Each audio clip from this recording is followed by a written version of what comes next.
cause I'm cool with it. For the spaceship, now I'm a space cadet. Big white mansion in my habitat.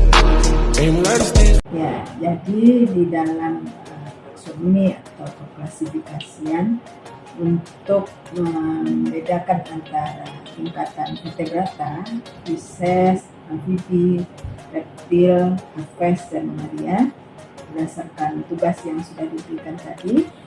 Apa yang bisa Eki sampaikan mengenai pembeda antara tingkatan tersebut? Terima kasih. Jadi untuk masing-masing tingkatan seperti yang saya pahami memang salah satunya adalah perbedaan terkait dengan sistem peredaran darah. Nah, pertama yang di amfibi yang paling rendah di antara 4 kelompok itu.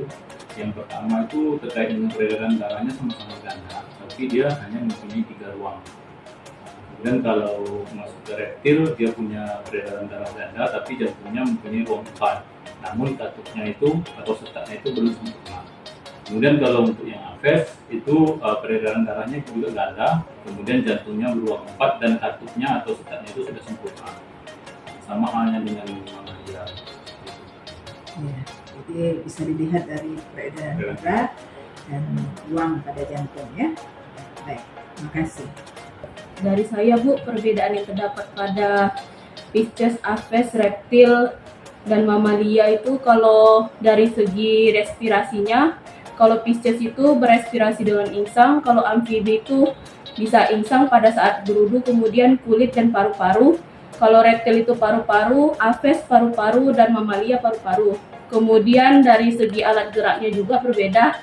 Kalau Pisces itu menggunakan sirip, amfibi menggunakan 2 pasang tungkai, kemudian reptil itu menggunakan kaki dan perut, kemudian aves menggunakan sayap dan sepasang kaki, kalau mamalia itu 2 pasang tungkai. Kemudian selanjutnya perbedaannya dari segi habitatnya, kalau Pisces di air, kalau amfibi dan reptil di 2 alam, di air dan di darat, kalau aves dan mamalia itu hidup di darat. Tambahannya Bu, untuk membedakan dari 4 kelas dari vertebrata itu terkait dengan pengaturan suhu tubuhnya Bu. Kalau untuk ikan, amfibi dan reptil itu termasuk pada hewan yang berdarah dingin. Yang dimaksud berdarah dingin di sini yaitu cara dia mengatur suhu tubuhnya itu suhu tubuhnya sangat dipengaruhi oleh lingkungan karena dia tidak dapat mempertahankan suhu tubuhnya secara konstan gitu. Jadi suhu tubuhnya itu sangat dipengaruhi oleh lingkungan. Kalau untuk aves dan mamalia itu termasuk pada hewan yang berdarah panas, di mana berdarah panas ini dapat menjaga suhu tubuhnya dengan konstan dan metabolisme di tubuhnya tidak dipengaruhi oleh lingkungan. Sekarang pertanyaan Ibu adalah apa manfaat bioteknologi terhadap ekologi di dasar? Manfaatnya adalah untuk melestarikan kosmopolita yang ada di lembah. Jadi dari materi pembelajaran sebelumnya mengenai DNA dan protein pada hewan, kan kita sudah belajar ya, kalau dari sudah satu itu tentang hot DNA pada hewan. Nah, apa kesimpulan yang bisa Cici ambil bahwa memang faktor DNA itu penting di dalam bioteknologi saat ini?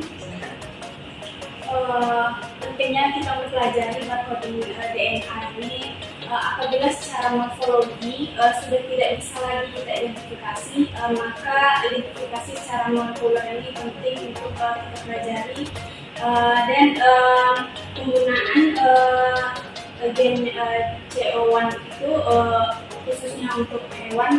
Apabila tadi misalnya contohnya ikan itu secara morfologi memang sudah tidak bisa kita identifikasi. Jadi kalau kita secara morfologi itu sulit untuk identifikasi satu spesies, kita sangat membutuhkan ya faktor DNA untuk proses identifikasi. Baik, terima kasih Cici.